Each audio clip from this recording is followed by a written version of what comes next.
and spring light came like a slow confession over Colleton County. The air sat heavy and wet as if the sky itself refused to move, and the Combe River slithered through the low country with a patient, dark grace. Spanish moss hung from live oaks in long, sorrowful curtains, and the rice paddies lay in endless, mirror-flat squares, worked by bodies that did not belong to those who counted the profits. Wealth here tasted of mud and salt and smallness of soul. Men measured their worth by land and by the quiet, obedient labor of other human beings. They wore the shape of righteousness and kept their appetites hidden behind polite conversation. Cypress Grove Plantation was a place that wanted to be greater than it was. 800 acres of rice and swamp. A respectable house with a porch that tried to face the river, and a geometry of fields that promised prosperity if the right calculations were made. Silas Rutledge wanted more than prosperity. He wanted the kind of power that closed doors and opened invitations. He wanted county respect sewn into his name. He had married once to Elizabeth Yancey, and for a moment that marriage had been a neat ledger entry of alliances and incremental advantage. Elizabeth died young, in the room where Catherine was born, and Silas learned to trade tenderness for the arithmetic of gain. Catherine grew into the portrait of contradictions. Tutor-educated, rarely among other young people, she grew up beautiful in the way that obliges people to look and not to listen. By 28, she carried a body swollen and aching from years of medical attentions no one dared call violent. Doctors had prescribed mercury and laudanum and gentle indignities, diagnosing her with hysteria and fragile nerves until each diagnosis became an excuse to keep her small and dependent. She slept with medicines that dulled memory and blurred boundaries. She had days of fitful wildness, shrieks that cut through evening dinner conversation, and a temper that once drove her to stab at her father with a letter opener. The county whispered, "Poor Silas, poor Catherine." They pitied the thing they would never touch. What they did not know was that at 12, Catherine had seen something that reshaped her life. A secret carved into a cellar. A ritual that left traces not only on the land, but on the bodies and the way a child learned to keep her mouth closed. Nobody who sat at a gentlemanly table would have believed a girl, no matter her beauty, could carry that kind of witness and speak with the clarity of someone who had learned to survive by remembering too well. So Silas did what men like him always did when a truth threatened reputation. He bought silence with any price that would not visibly bruise him. The letter came on April 7th. Elegant paper, red wax seal stamped with a scythe crossed with wheat stalks. The brethren of the harvest. For those who knew the symbol, it was an ugly promise. They met in shadow. They kept their own accounts of right and power. They believed, in the slippery language of superstition and entitlement, that blood could be made to fertilize their fortunes. They called their acts rites. They wrapped appetite in ceremony. Silas read 3 pages that dissolved into his worst possible ledger.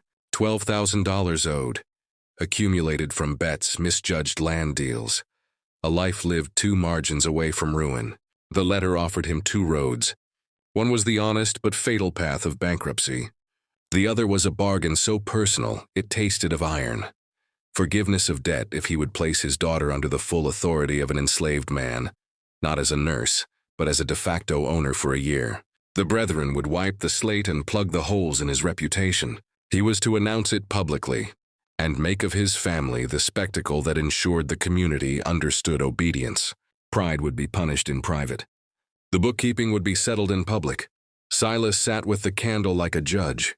He argued in his head for honor and for necessity, and necessity was louder. The brethren had men in courtrooms and in churches and at tables where names were decided to matter. Decline in that town meant a social extinguishing, and Silas, cruel and hungry for acceptance, chose the smaller death.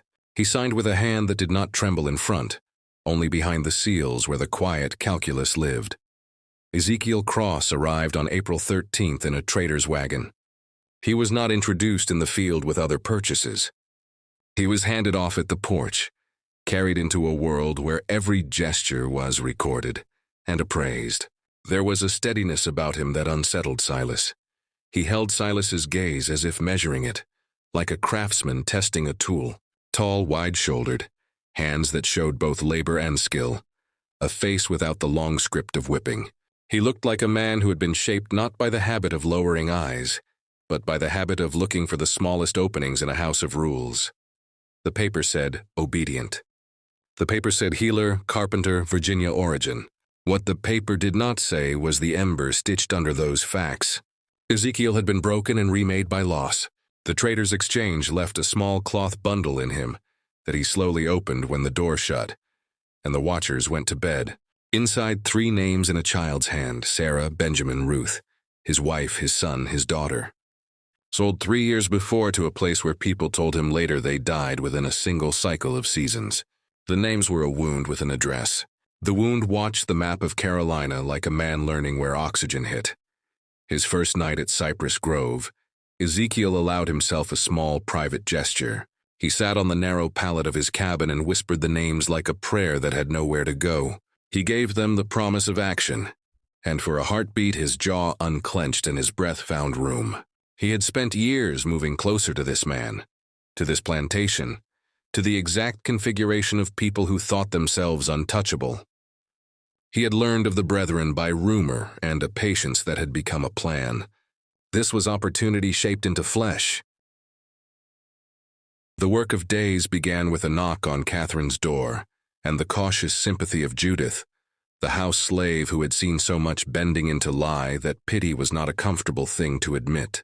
Catherine's room was a small, dark theater of disorder. Heavy curtains smothered sunlight. The air smelled of unwashed cloth and medicine. Books lay in disarray like accusations. Catherine sat there with the look of someone who had been flattened by a history not her own. Ezekiel's first words were simple and exact. "I am here to help." He said nothing of plot. He said nothing of vengeance. He only named the obvious. He asked questions that suggested attention rather than authority. When she told him, with contempt and a fevered clarity, that doctors had been poisoning her, he listened. He had learned enough herbal remedy from his grandmother in Virginia to see the pattern of slow mercurial ruin. He arrived at the medicine chest like a man with an answer hidden in his hands. Trust was not a free thing. He earned it in small, brutal ways.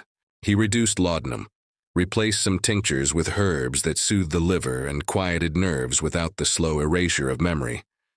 The withdrawal shook her body and cleared her mind. It was a cruel kindness to make her worse before making her whole, but every improvement stripped the authority that had been built on her infirmity. For the first time in years, she read with focus. For the first time in years, she walked a hall without falling at the end. Each step was a reclamation and a pledge. They spoke at length. Catherine told fragments of a cellar memory she had been taught to forget. She told of men in robes, of carved grooves in wood, of names that tasted like rot. Ezekiel told her the story that made his jaw close, of Sarah singing, of Benjamin counting, of Ruth with wildflowers braided into her hair. He told how a man had come with a buyer's warrant, how a hand had weighed his family like beans, then decided their division would be demonstration, not need. He said the name Silas and watched Catherine change. They made a dangerous agreement not in blood, but in shared direction. He wanted revenge. She wanted her voice back. She had a journal, small pages coded like a map, noting times when footsteps came late in the night and certain men arrived with certain clothes. She had heard the brethren talk of a ledger, a record kept in a hidden room in the cellar. That book, if it existed, would be the undoing of men who believed themselves gods. He listened, and patience folded itself into tactics. Silas would travel to Charleston mid-May. 2 weeks, she said, to prepare. That window was small. It was all they had. The county's elite gathered for a dinner in late April. Candles made faces melt into softer shapes. Oysters and duck and tall cake were passed. Silas stood and announced the arrangement as a medical necessity. He did it with the nonchalance of someone who expects no pushback. He said Ezekiel had worked miracles. He declared publicly that his daughter would be under this man's full authority. A hush and then the polite rustle of shocked deflections. The brethren would not like exposure, thought a few, but the baroque need of gossip would be sated with the spectacle of humiliation. Catherine smiled at the table and gripped a napkin until the paper folded into the shape of a secret. That night, when candlelight was only memory and the house settled into its own quiet, Ezekiel and Catherine planned with the kind of meticulous, grim calm of conspirators who had nothing left to lose. They would walk the hidden patterns of the house. They would learn the rhythms of keys and guards and whispers. They would not act in haste. Revenge, they both knew, demanded rehearsal. They spoke in small measured sentences because a single stray word could undo everything. He practiced the map of the cellar in his head. She fed him names and dates in careful cadence. When Ezekiel returned to his cabin, the moon was a clean coin above the trees. He unwrapped the small bundle again and pressed the names to his chest. He did not yet know how many men he would kill, or whether the ledger they sought would survive long enough to be copied, or whether escape would be a thin corridor of luck. He only knew this: the life that had been taken from him had a shape, and that shape carved a path through cruelty that would not end without making the powerful answer. He promised the names that he would act. He planned not for the instantaneous ruin of men, but for the slow dismantling of trust and the exposure of what the respectable had pretended to bury. The first chapter closed on two people bound by memory and rage, each learning to read the other's silence like a map. Outside, the night folded over Cypress Grove like a hand. Inside, the house might have seemed ordinary if you had the eyes to look the other way. But something like a fault line had opened beneath the plantation house, and every polite footstep above would soon tremble. The house learned a new rhythm. It began with the sound of glass vials leaving Catherine's bedside, and the first quiet night she slept without the fog of laudanum. On the third morning, she stood at the window and let the light wash her face until tears cut clean tracks down her cheeks. The trembling did not vanish all at once. It spoke through her hands like a persistent echo, but each day it faded a little, and her words grew sharper until her voice carried the steady weight of a woman who remembers everything. Ezekiel worked in small, disciplined circles. He cleaned the room and opened the curtains, leaving them drawn just enough to keep watchful eyes from the yard from seeing too much. He traded pastries and syrup for broth and salted meat and greens. He coaxed muscles back to purpose. 10 steps today, 12 tomorrow, from the chair to the hall and back, from the hall to the stair and back. He spoke to her during each walk with a voice that turned pain into measurable victory. When she faltered, he lent a shoulder and never once allowed pity to enter his eyes. At night, they studied in whispers. Catherine brought out the wooden box with its tangle of pages and the thin cipher she had invented at 16. When memory became a weapon no one else could read, she taught him the rules. Letter shifts tied to dates in a childhood primer. Margins that were not margins at all, but indexes to names she dared not write plainly. He memorized the pattern like a carpenter learning the grain inside a piece of oak. Judith noticed first. She stood in the doorway with a basin and an expression that did not belong to a servant who wished to keep her head down. She watched Catherine cross the rug with careful steps and felt the same shock, as if a portrait had stepped from its frame. After that night, Judith came and went with a new alertness. She spoke little, but her glances sharpened into warnings when footsteps approached or when Silas moved in a mood that meant danger in the air. Catherine began to trust that gaze. Ezekiel did too. They mapped the house without touching a quill. This was work you did with your feet and your ears. Which boards sang under pressure? Which doors breathed when opened? Which locks settled like old men after midnight? The kitchen hearth was the heart that hid all arteries. The pantry wall was not a wall at all. A panel, a catch. A seam only a careful hand would find. Catherine had never been allowed below when awake. But memory from 12 is not only sight, it is sound. Voices rising and falling in a language shaped for secrecy. The scrape of a table leg dragged across earth. The smell of oil and smoke and something sweet that had no place in a room without flowers. Silas watched the recovery with the patience of a gambler holding a poor hand he must play, as if it were full of aces. He allowed the walks. He permitted the sun. He whispered to visitors that the new method was working. A curious miracle worth observing. He cultivated the fiction because the brethren had instructed him to do so. Debt and fear were reins that pulled him where he would have gone anyway. Rising men often mistake their own obedience for strategy. The dinner had set the stage. The county's respectable men had tasted their shock and swallowed it for later gossip. Now the days between that spectacle and mid-May turned into a long, tight wire. Catherine practiced calm. Ezekiel practiced invisibility. The house slept and woke and ate and spoke, and under every ordinary motion the plan hardened. On a Sunday afternoon, Catherine found the breath to tell Ezekiel the rest of what she had seen as a child. She spoke like a witness on the far side of a storm, her words stripped of pageantry. There were robes. There were candles. There were jars sealed with wax and a ledger bound in leather with metal corners that flashed when flames struck it. There was a woman brought down the stairs with a gag in her mouth and eyes that begged in a language no one in that room wished to understand. There were knives. There was the careful way men behave when they want their violence to look like ceremony. When she finished, silence swelled between them, and then eased as if the room itself had exhaled. Ezekiel did not promise comfort. He promised action. He told her of the Virginia buyer's warrant, and the day a smiling stranger broke a family at a table, with paper and ink. He told her of the months that followed when he traded sleep for the narrowing focus of a single vow. He learned routes that led south. He learned the names of traders who would sell a man exactly where he asked to go, if he could make the request without sounding like a request. He learned to listen where overseers drank. He learned to make himself seem useful and unthreatening, while remembering every door that needed a key. Trust, once taken from Catherine, returned in pieces that looked like deeds. Ezekiel refused to touch the locked drawer in her writing desk, even when she left the key where he could see it. He returned a hair ribbon she had dropped without comment. He did not flinch when she described wanting her father dead. He did not mistake rage for instability. He treated it like a truth that had simply been denied a voice. Word traveled under the skin of the plantation. People in the quarters know the weather of a house better than its owners. They felt the shift in air. A handful of men and women began to look at Ezekiel differently when he crossed the yard with a bucket or a bundle of kindling.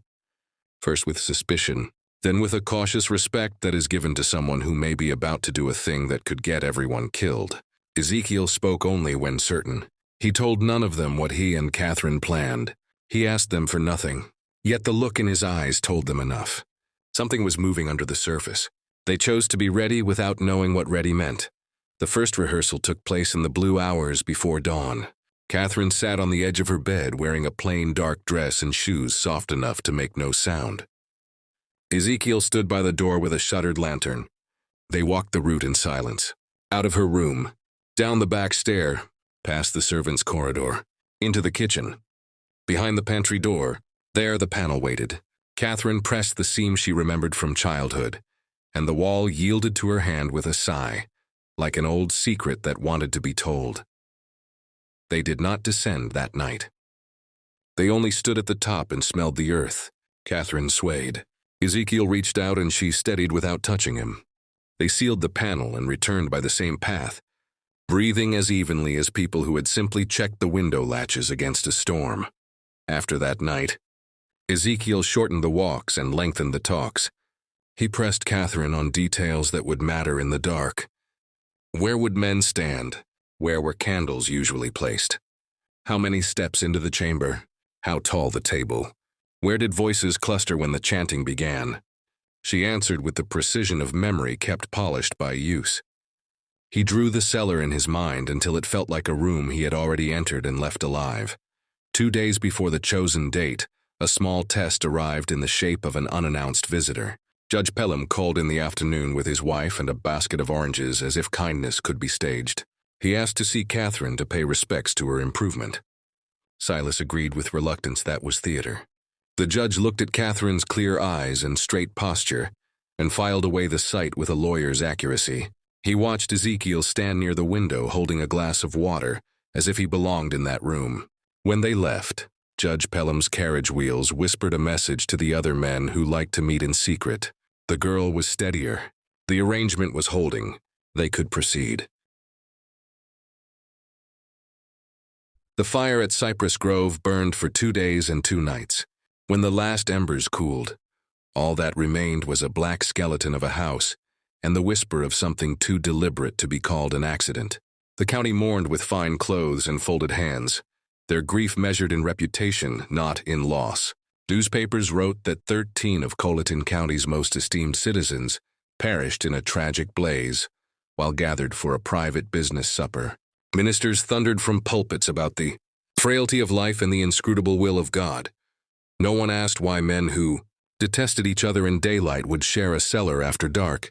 Catherine, Rutledge's name appeared last in the obituary column. A token of politeness. The master's daughter, long afflicted by delicate nerves, perished in her bed. No body was recovered, but polite society never let the absence of proof interfere with a good story. Within a month, she was a ghost the living preferred to forget. The land was auctioned, the slaves sold to distant buyers, and the ruins of the great house collapsed under summer storms, until even the road to Cypress Grove grew over with moss and wild grass. Ezekiel Cross was listed among the assets, sold in theory to a plantation in Alabama. A trader's ledger recorded his name and a price beside it. But the sale never happened. The trader left Charleston on a wet June morning and was found 2 days later with his throat cut in a marsh outside Savannah. His wagon was gone, his papers gone. His horse wandered home without its rider.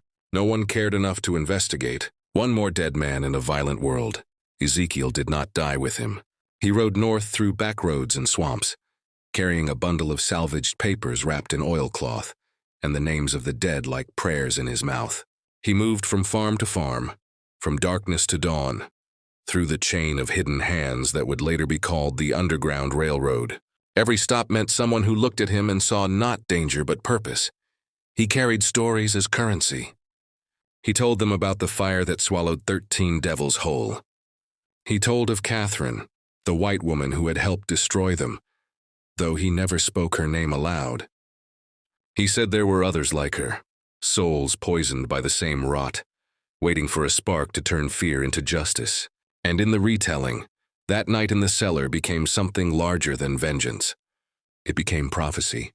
In Philadelphia that summer, a seamstress named Clara Jameson took in a quiet boarder who called herself Miss Catherine White.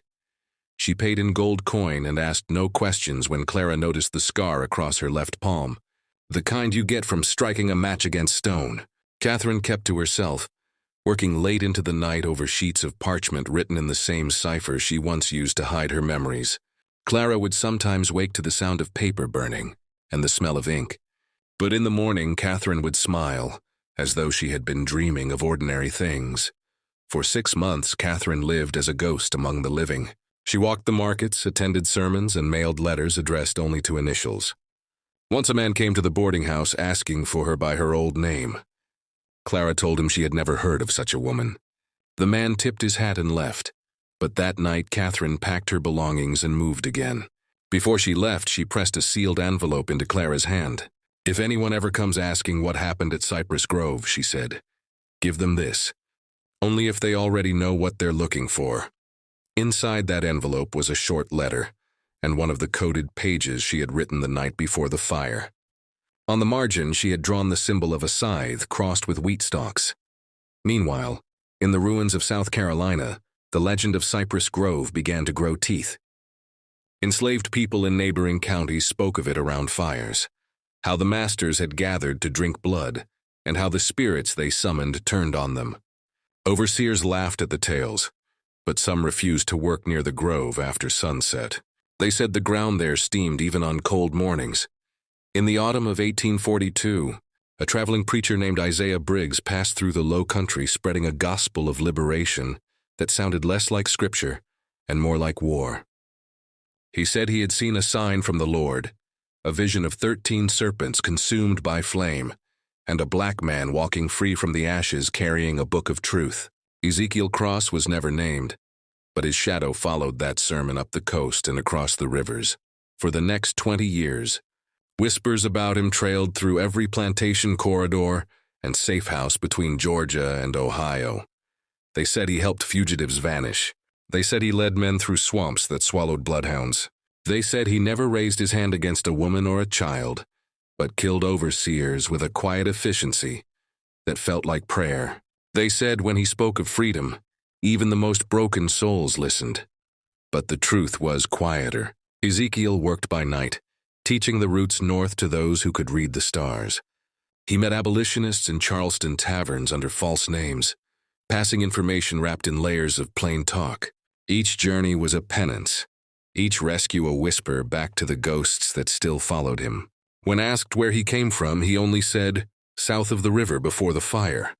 Back in Philadelphia, Catherine aged in the shadows. She never married. She wrote under different names for small abolitionist papers, essays about justice disguised as theological reflections. Once she wrote, The sin of this nation is not that men are cruel, but that cruelty has been made polite. No one knew the author was the daughter of Silas Rutledge. In 1856, she disappeared. Her rented room was found empty except for a locked trunk.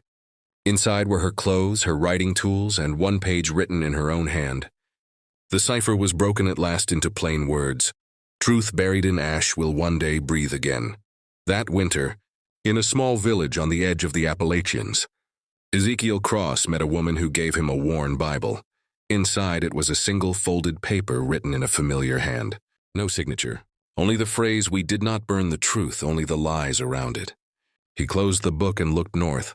Years turned to decades. The war came. Men fought under banners promising freedom. And when the guns finally fell silent, the world Ezekiel had known was gone. Some said he died in the fighting. Others said he vanished west, helping the freed carve new lives out of wilderness. No record proved either, but people remembered the man who walked out of fire carrying nothing but names and will. And in Burke County, long after the fields grew quiet, children would stand by the river at dusk and swear they saw lights moving beneath the cypress roots, lanterns of those who never made it north, guided still by the same invisible hand that had once led them to freedom. The legend of Cypress Grove was never written into official histories, but its echo survived where truth always hides best, in stories whispered between the forgotten, in songs sung low in the dark, and in the quiet certainty that even the cruelest power burns away when justice finally comes for it. Autumn brought a strange quiet to South Carolina. The smoke that had once darkened the sky over Cypress Grove was gone, replaced by soft rains that coaxed wildflowers from the blackened soil. The ruins stood like a monument to secrets, the air still holding the faint scent of something that should have never been.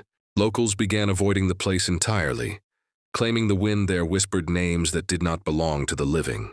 But for every frightened whisper among the white gentry, there was another kind of whisper spreading through the enslaved quarters of the region, one that carried the story of fire and freedom. They called it the Night of Reckoning. Some said God himself had sent lightning to strike down 13 devils who feasted on blood. Others said it was the spirits of the murdered, returned to collect their due. Only a few knew the truth, that the reckoning had been planned by two souls the world would never believe capable of such power. A white woman once declared insane and an enslaved man once branded. Obedient Ezekiel Cross had vanished into legend by the time the first frost arrived. No bounty hunter could find him. No slave catcher could trace him. They said he turned into smoke when chased, a ghost of vengeance moving between plantations, leaving signs only the oppressed could read. A carved X burned into the bark of a cypress meant safety nearby. A cluster of white stones in the shape of a circle meant danger ahead. He was not just a man anymore. He was a language of survival. In a quiet town near the Carolina border, a tattered wagon rolled into a stable one evening, and the owner noticed the driver's hands, scarred but steady, the hands of a man used to building things. The driver paid in silver, spent the night, and by dawn was gone again, leaving behind a piece of wood carved with 3 names: Sarah, Benjamin, Ruth. The stable owner thought it was a prayer charm and hung it above the door. That same week, 2 families disappeared from a nearby plantation and were never seen again. Ezekiel's network grew not through speeches or rebellion, but through trust. He taught that freedom required both patience and ferocity. He told the people he met, every master has a night coming. Every chain has a weakness if you know where to strike. The men and women who listened to him spread those words like seeds. Some carried them north through the swamps. Others kept them buried, waiting for their own moment of reckoning. Meanwhile, in Philadelphia, Catherine lived behind locked doors in silence. The city's cobblestone streets echoed with the clip of horse hooves and the chatter of merchants, but she walked unseen, wrapped in a black shawl, her mind a battlefield of memory and guilt. Each night she wrote by candlelight, documenting everything she remembered from the cellar. The faces, the words, the prayers twisted into cruelty. She filled page after page in her ciphered code, careful never to write names openly. She knew that the brethren were not dead everywhere. One evening she received a letter without a sender's name. The handwriting was strong and deliberate. The fire freed more than souls. There are others now who remember, Keep writing. She stared at the words for hours. Whether the letter had come from Ezekiel or from someone inspired by him, she would never know. But it renewed her purpose. For years she wrote in secret. The pages filled a trunk lined with oilcloth. Each entry was dated, each description detailed. She wrote about her father's smile when he sold Ezekiel's family, about the cellar's stench, about the way blood soaked into the dirt and never truly vanished. She wrote not for forgiveness, but for record. She wanted the truth to survive even if she did not. The brethren did not die with the men of Cypress Grove. In Charleston and Savannah and further west toward Louisiana, the surviving circles tightened their bonds. They spoke of the fire as a warning, not a judgment. The brethren of the harvest became the order of the eternal field, renaming themselves but keeping the same creed. That power justified cruelty and secrecy was salvation. They vowed that the names of the Colettine chapter would never be spoken again. Yet they feared something. Rumors of a journal, a record kept by a madwoman who had vanished into the north. They sent agents disguised as merchants and missionaries. They searched for her quietly, paying informants, bribing officials, leaving bodies in alleys when questions were asked. None found her.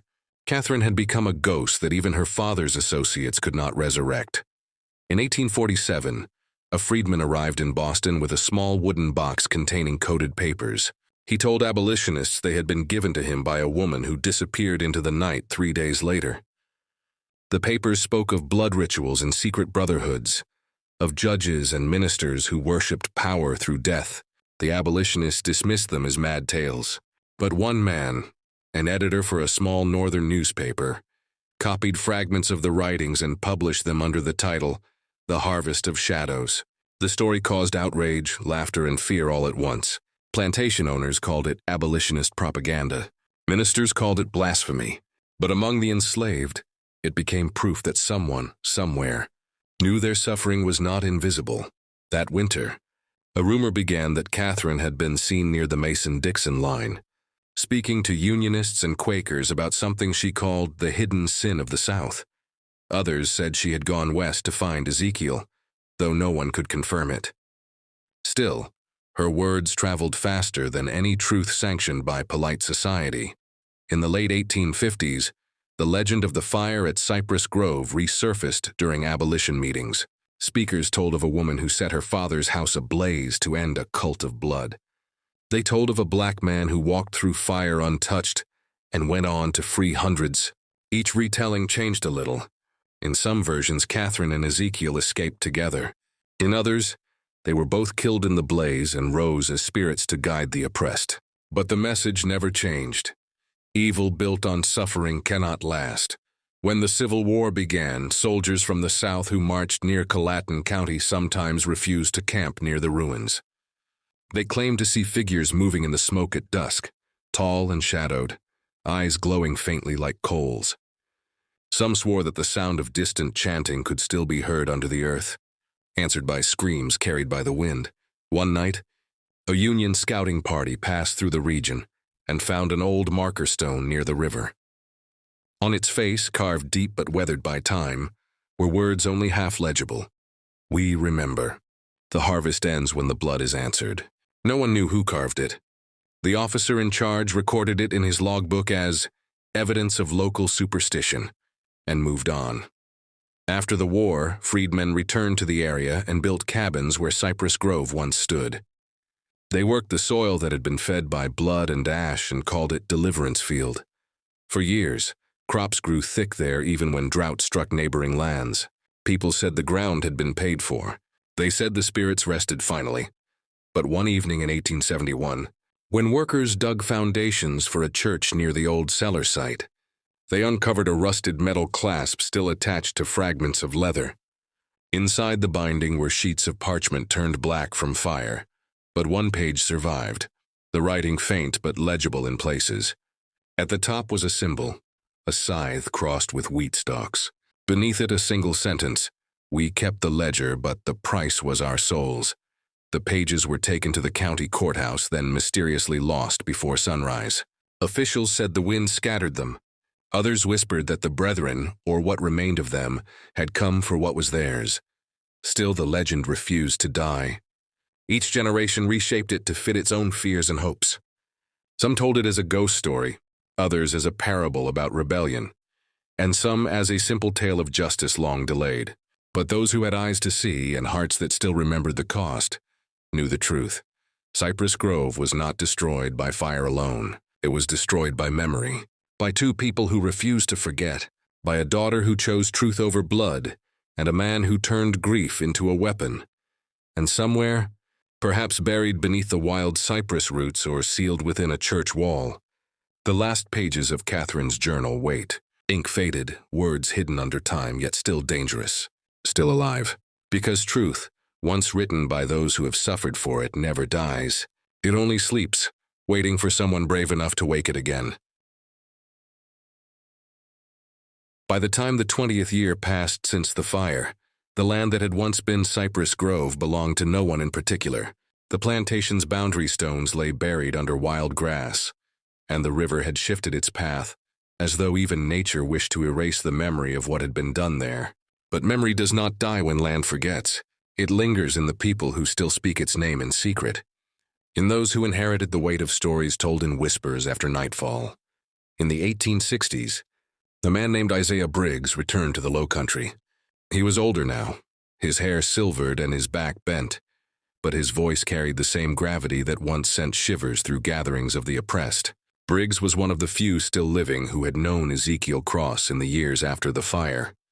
He had seen the man move through the swamps with impossible calm, had followed him north, and had listened when Ezekiel spoke of freedom not as a dream, but as a duty.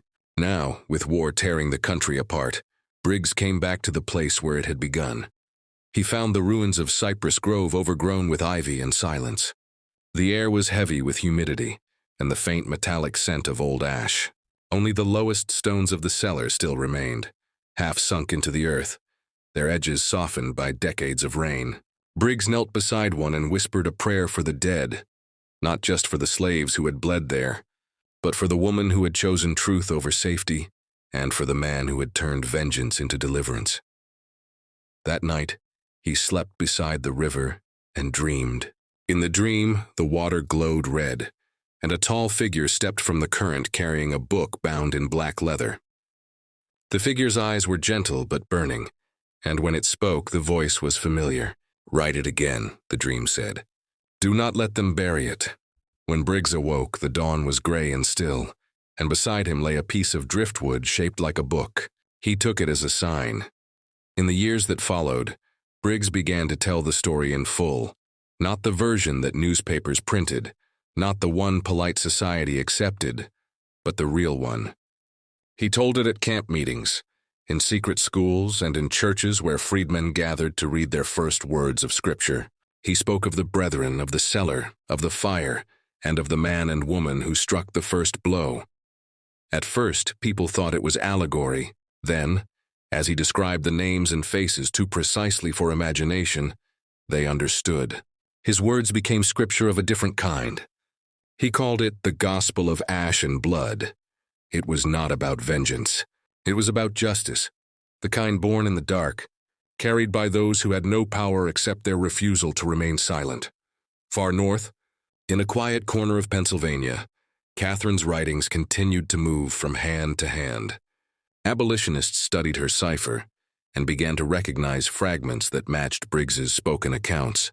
A man named Dr. William Harper, a scholar and clergyman, took it upon himself to decode what remained. In 1868, he published a slim volume titled Letters from the Ashes, Fragments of an Unknown Witness. It sold fewer than 200 copies before vanishing into obscurity, but those who read it felt its truth like a pulse. In one of the recovered fragments, Catherine had written, "He said to me once that evil is not destroyed by denial, but by exposure. Fire does not cleanse. Fire reveals what cannot be hidden any longer. When I set the flame, I did not burn the guilty alone. I burned the silence that made them possible. No one knew what became of her. Some said she died in childbirth in a northern town where she had worked as a teacher under a false name. Others said she took a ship to Europe and lived out her life in a convent, trying to atone.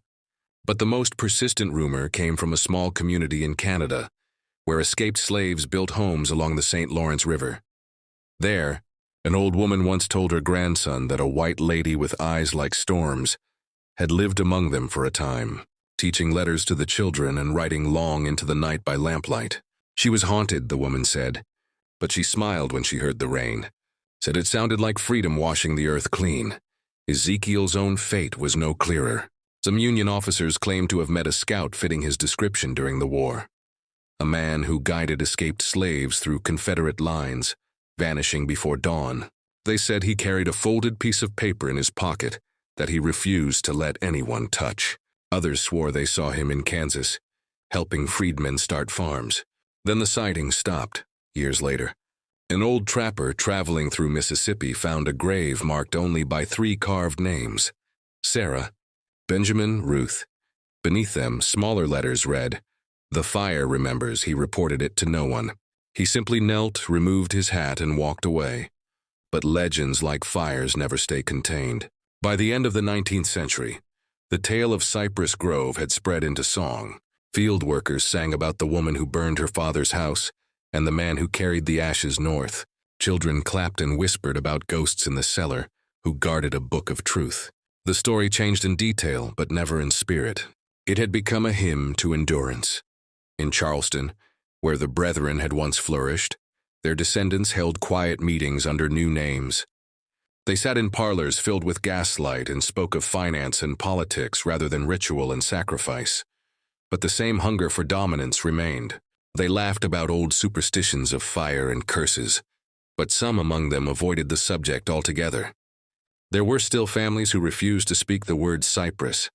In 1871, when workers uncovered the burnt ledger's remains, the county sheriff who took custody of it disappeared 3 days later. His home was found undisturbed, his family asleep, but the ledger was gone. From then on, every official who went near the ruins left with a sickness that doctors could not explain. Fevers, night terrors, visions of voices whispering through walls. Eventually, the town sealed the area by ordinance, forbidding anyone from digging there. Still, travelers passing through swore that on certain nights, blue lights moved among the cypress roots. One said he heard a woman's laughter carried on the wind, soft and distant.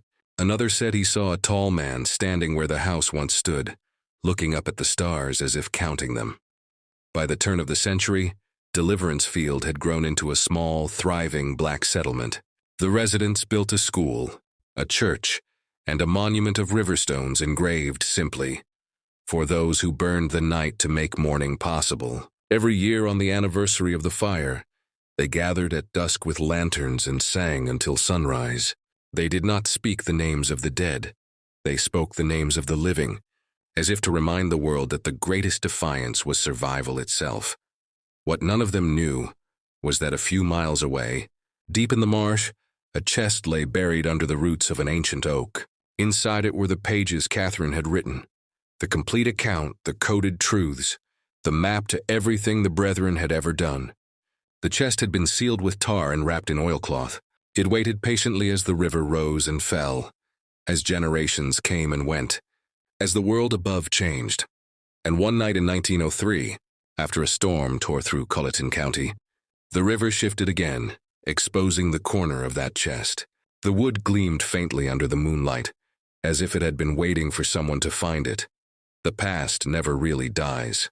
It only buries itself deep enough to make us believe it's gone. But the earth remembers, the water remembers, and sometimes when the wind moves just right, the truth begins to stir again. The summer of 1903 brought the kind of storm that seemed to arrive with purpose. Came up from the coast, low and mean, driving sheets of rain through Colleton County and bending the cypress trees until they groaned like old bones. The Combe River swelled with mud and memory, its current ripping roots from the banks and reshaping the land it once served. When the water finally retreated, it left behind a wound in the soil, a deep scar where the swamp had collapsed into itself. And there, half buried beneath the twisted roots of an oak older than the Republic, something waited. A fisherman named Henry Talford was the first to see it. He was a quiet man, a descendant of freed slaves who had built their homes on the ruins of Deliverance Field. He knew the stories, how the masters burned, how the daughter vanished, how the river still whispered when the moon was right. Henry didn't believe in ghosts, but he respected them. When he saw the edge of a wooden chest glinting through the mud, he felt the old instinct to step back. Some things left buried were meant to stay that way. But curiosity has always been a form of temptation, and the chest seemed to call to him. He dug it out with his bare hands.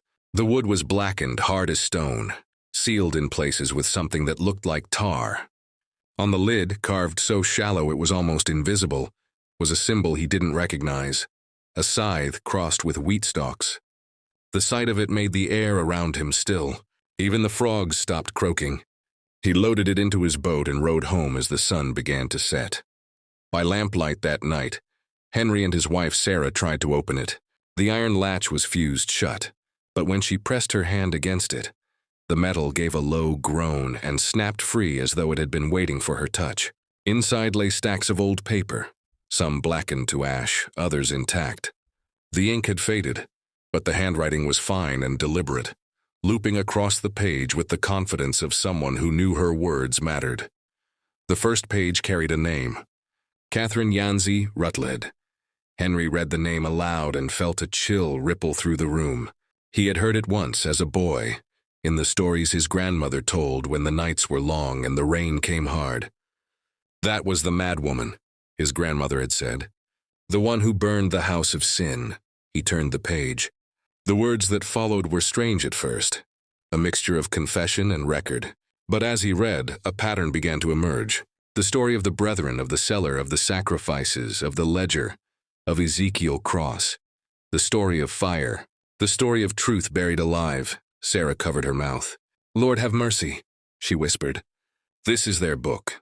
They stayed up until dawn reading. Some pages were written in plain English, others in a cipher that neither of them could fully understand. There were drawings, symbols, maps, even a diagram of the cellar beneath Cypress Grove. On one page, in shaky handwriting, Catherine had written, "If this book is found, know that blood built this land and only truth will free it. The harvest must end where it began." Henry and Sarah knew what it meant. This was evidence, not just of murder, but of a secret that had stretched its roots through generations of power. The men who ruled the county still carried those names: Pelham, Fanning, Crenshaw. Their sons sat in courtrooms now. Their grandsons owned banks and railroads. The bloodlines of the brethren had survived the fire. They agreed to hide the journal until they could decide what to do. Sarah wrapped it in cloth and buried it under the floorboards of their small church, beneath the altar. They prayed over it, asking for guidance, but neither spoke of it again for weeks. Yet the book had a gravity all its own. Secrets like that do not rest easily. Soon after the storm, strange things began happening in Deliverance Field. Dogs refused to go near the church after dark. Lamps flickered even when there was no wind.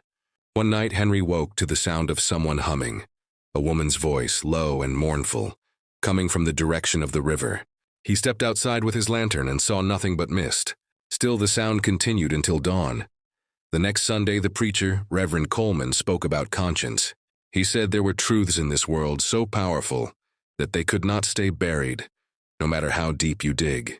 His voice trembled as he said it, and Henry realized the Reverend knew something. Perhaps the same dream that had called Isaiah Briggs back decades before was now moving through another man's heart. Word of the chest spread quietly. By autumn, 2 strangers came to town asking questions.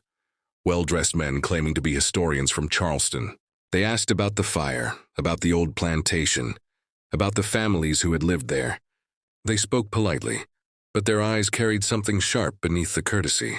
One night, Henry found them standing outside the church watching the dark through the windows. The next morning they were gone. Their wagon tracks led halfway to the river, then vanished as if swallowed by the earth. The townsfolk said they left early. Henry knew better. Sarah urged him to burn the journal. "It's cursed," she said. "It's the kind of truth that kills the ones who speak it." But Henry couldn't do it. "If we destroy it," he told her, "then they win again. She wrote this so someone would remember. We can't let it die," so he copied it instead. Night after night, he sat by the light of a single candle, tracing Catherine's words onto new paper. Some of the cipher he cracked through guesswork. Other parts he left untouched, waiting for someone wiser to finish the work. When he was done, he sealed the original pages in a wooden box and buried it deep in the marsh, marking the spot with a cross made from driftwood. Before he covered it with mud, he read one last passage aloud. There is no such thing as forgetting. The earth remembers what we have done to it. The blood in the soil is a language, and someday, someone will learn to read it again. Years passed. Henry grew old. The world changed, but the secrets of Cypress Grove remained in the shadows of his mind. When he died in 1921, his grandson found the copies hidden in a chest beneath his bed. On the first page, written in Henry's steady hand, were the words, "Copied from the Journal of Catherine Rutledge, witness to the brethren of the harvest. May the truth one day rise like morning from the ash." The grandson, a young schoolteacher named Elijah Talford, would become the next guardian of that truth. He didn't yet understand the danger it carried, or the power it held. But on nights when the wind moaned through the cypress trees and the frogs fell silent, he would sometimes swear he heard the faint crackle of fire and a woman's voice whispering from the dark, "Don't let them bury it again." And though he could never be sure, Elijah often thought he saw a tall, shadowed figure near the riverbank, standing watch over the old field. Sometimes he thought it might be his grandfather. Other nights, when the mist parted and the moon caught the water just right, he wondered if it was someone else entirely, someone who had once walked through fire and come out the other side, still carrying the names that the world tried to forget. By the year 1927, the story of Cypress Grove had faded from most living memory. The new generation spoke of wars and machines, not of ghosts and fields. The low country had changed. Railroads cut through the marshes, telegraph wires stretched where moss once hung heavy, and the river that once fed the plantation now served as a trade route for lumber and cotton. Yet beneath the hum of progress, the land still carried its silence, that strange, waiting quiet of a place that remembers more than it should. Elijah Talford, grandson of Henry and great-grandson of the freed slaves who once built Deliverance Field, had grown into a thoughtful man with a restless heart. He was a teacher by day, a writer by night, and a keeper of something the world had long forgotten. The Journal of Catherine Rutledge rested in a cedar box beneath his desk, wrapped in oilcloth, the ink now fragile, but still readable. It had been years since he first discovered it, but the words still burned when he read them. Each sentence carried a weight that felt alive. He had promised his dying grandfather that he would protect the journal until the time was right to reveal it. But when Elijah looked around, he saw that the world was changing faster than truth could keep up. Men were building factories, women were voting, new laws spoke of freedom. But in the South, the ghosts of power still sat at the same tables, wearing new faces and cleaner suits. The descendants of the brethren were now senators, bankers, judges. Their rituals had changed shape, but their hunger for control had not. One evening, after class, Elijah sat alone in the schoolhouse reading a passage Catherine had written more than 80 years earlier. Her words seemed to speak directly to him. They will reappear. Evil does not die in the fire. It only changes its mask. Beware the sons of the harvest. They carry the same seeds. He leaned back in his chair, the candlelight trembling across the page, and realized that the same names Catherine had listed in her cipher still appeared in the newspapers. Palem, Fanning, Crenshaw. Families who still ruled Colleton County through money and reputation. The old blood had survived, and no one remembered what they had built that power upon. That night, Elijah made a decision. The journal was no longer a secret to keep. It was a weapon to be used. He began decoding the rest of the cipher, using the same techniques his grandfather had started. Slowly, patterns unfolded. Hidden lists of names, coded symbols of locations, accounts of meetings across the South. Catherine had not only documented what happened in 1841, she had recorded the Brethren's entire network. Savannah, New Orleans, Richmond, Charleston. They were all connected, bound by the same symbol of the scythe and the wheat. Elijah filled notebook after notebook with translations, working through the nights until his eyes blurred. By late summer, he had compiled enough to publish. He wrote a manuscript titled The Harvest of Blood, a hidden history of the South, combining Catherine's writings, his grandfather's notes, and his own research. It was part history, part confession, and part warning. But truth has a way of drawing danger toward it.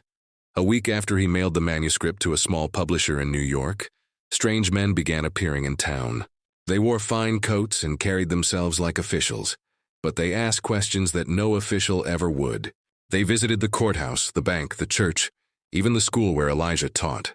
One of them, a tall man with silver hair and a quiet smile, came directly to his classroom. "Mr. Talford," the man said, "we hear you've been studying the history of this area. That's admirable work. There are families here who would prefer certain matters remain private. Some stories are best left in the ground where they belong." Elijah looked at him carefully. "The truth doesn't stay buried forever." The man smiled, but his eyes were cold. Buried things have a way of taking people with them when they rise. The next morning, Elijah found his house ransacked.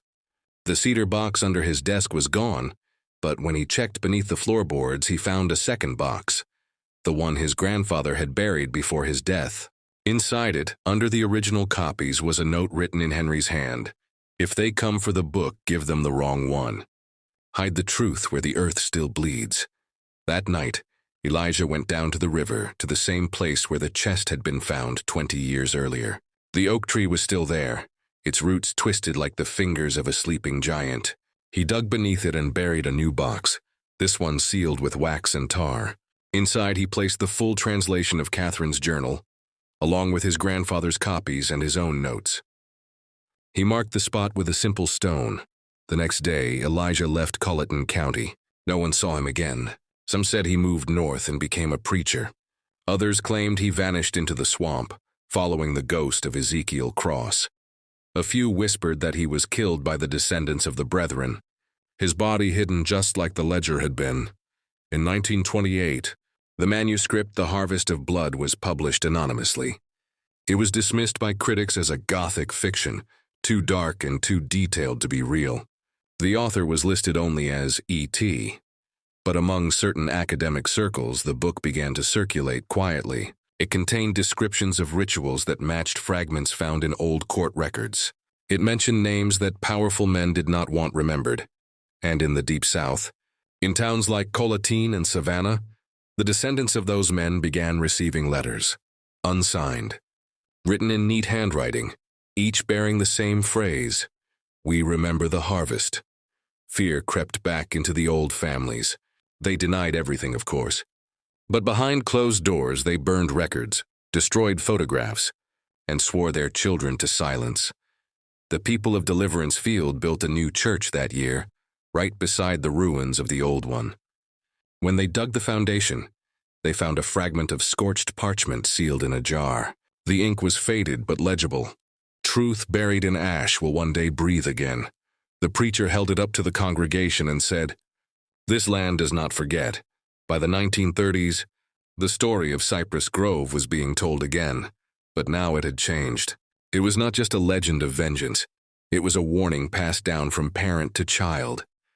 A story about what happens when evil hides behind wealth, when silence becomes complicity. The river still ran black through the low country, carrying bits of ash and memory out to sea. And sometimes, when the night was clear and the water still, travelers claimed they could see two figures standing on the bank, a tall man and a woman in a white dress, watching the horizon. Those who saw them said the woman always turned first, looking toward the ruins as if guarding something left behind. The man never looked away from the river, and then without a sound they both vanished into the mist. But one thing remained certain. The truth was no longer lost. It was alive in the stories, in the whispers, in the pages that kept resurfacing every generation. The harvest was ending, but the memory, it was eternal.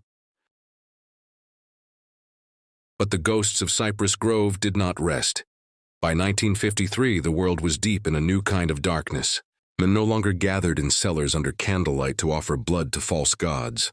Now they gathered in boardrooms and country clubs, sealing deals with handshakes that carried the same hunger for control. The old symbols had changed into company seals and secret societies, wearing the disguise of philanthropy. Yet beneath it all, the same sickness remained.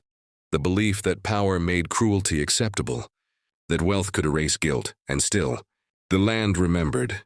Deliverance Field had become a small but proud town. The descendants of those who once worked the fields now owned land, shops, and churches. Their lives were humble but honest, their days carried by work and faith. But every family there knew the story, passed down like a quiet inheritance. Children were warned not to wander near the river after sundown. They were told that beneath the cypress roots, the earth still whispered names. One of those children, a bright-eyed girl named Mary Talford, the great-granddaughter of Elijah, grew up hearing her grandmother speak of the fire. "We came from ashes," her grandmother would say, "and the fire made us free." Mary never understood what that meant until she was 17, when she found a letter hidden inside an old hymnal at the church. It was yellow with age, written in her great-grandfather Elijah's hand. "To whoever finds this," the letter began, "know that the truth still sleeps beneath the oak by the river. When the time comes, dig. The world forgets too easily, and every generation must wake it again." The words stayed with her. In the autumn of that same year, while helping her father repair the church roof after a storm, Mary heard something strange in the wind, whispers that sounded almost like voices. At first she thought it was the rustle of trees, but then came the faint hum of something older, deeper, like a song half remembered. She followed the sound down to the river, where the moonlight glimmered across the surface like silver glass. The great oak still stood there, roots twisting down into the mud like veins. Something caught her eye near the base of the tree, a fragment of wood jutting from the earth, marked with the same carved symbol her grandmother had drawn on the family Bible decades earlier. The scythe crossed with wheat stalks. Her heart pounded. She fell to her knees and began to dig. The mud was heavy, cold, and slick, but she did not stop. Her fingers struck something solid, a metal edge. She dug faster, pulling free a small chest, its hinges rusted but intact. She dragged it to the grass, wiped away the muck, and opened it. Inside lay bundles of papers, wrapped in oilcloth, perfectly preserved. At the top rested a folded letter sealed in red wax. The wax bore the same symbol she had seen carved in the wood. She broke it open carefully, and inside, in delicate handwriting, were the words that changed her life. "If you are reading this, it means the world has forgotten us again. But you will remember. You will speak when others remain silent. You will tell them what we did and why we did it. The harvest ends with you," signed simply, Catherine Yancey Rutledge. Mary wept. She didn't fully understand the story, but she could feel it. Its weight, its sorrow, its truth. She carried the chest home that night and read through every page, tracing the story of her ancestors, the fire, the ledger, the secret brotherhood, and the two souls who had faced the darkness together. She read about Ezekiel Cross and Catherine Rutledge, and something inside her shifted. She understood that her family's silence had not been fear. It had been protection, waiting for someone brave enough to speak again. The next morning, Mary went to the pastor of Deliverance Church, Reverend Samuel Pierce, a man known for his honesty and courage. She showed him the journal. He read in silence for a long time, then closed the cover and said softly, "This isn't history. This is prophecy. The same evil that burned those fields still walks the earth. It just wears cleaner clothes now." They made a plan. For weeks, Reverend Pierce and Mary copied the writings, preserving them with care. They sent letters to journalists, historians, and pastors across the South. Some ignored them. Others dismissed the story as folklore, but a few listened. A professor from Atlanta came to see the papers and declared them authentic, calling them the most disturbing record of Southern ritualistic power ever uncovered. Newspapers began printing excerpts. Church congregations debated the truth of the Rutledge record. Politicians called it blasphemy. Old families in Charleston and Savannah began burning documents again. But it was too late. The story had surfaced once more, and this time it was written in print, impossible to bury completely. Mary faced threats. Anonymous letters came to her door, warning her to stop. Strangers watched the church at night. Once someone broke into her home, but the chest was gone, because she had already hidden it again, deep beneath the church floor, in the same spot her ancestors had used. And yet she never stopped. She spoke at gatherings, she read Catherine's words aloud, and she told the people of Deliverance Field that truth was not a curse, it was a form of resurrection. "Every time we remember," she said, We pull one more lie out of the grave. Years passed. Mary aged, but her voice never lost its fire. She married, had children, and passed down the story as her grandmother had done. When she died in 1993, her family found a note beside her bed. It read, "The fire never dies. It only waits for someone to light the match again." At her funeral, the preacher spoke of generations, how one woman's truth became another's duty, how the story that began in 1841 with Silas and Catherine and Ezekiel had crossed a century and a half, surviving war, secrecy, and silence. He said, "Every soul that carried this story kept the promise of those who burned Cypress Grove. Evil was powerful once, but it could not outlive the truth. And on that night, as the mourners left the church and the wind rustled the cypress leaves by the river, some swore they saw two faint figures standing near the old oak, one tall and broad, the other slender and luminous. The woman's hand rested lightly on the man's arm. For a moment they looked toward the church, then toward the horizon. Then, like mist under moonlight, they faded. But the next morning, when the sun rose over Deliverance Field, the people saw something extraordinary. The great oak by the river, blackened, split by lightning decades before, was blooming. White flowers covered every branch, bright against the morning sky. It was as if the land itself had finally forgiven, finally healed, finally spoken. And beneath that tree, if one listened closely, one could still hear the faintest whisper carried by the wind through the moss and the reeds. Two voices, one gentle, one deep, bound forever by fire and truth.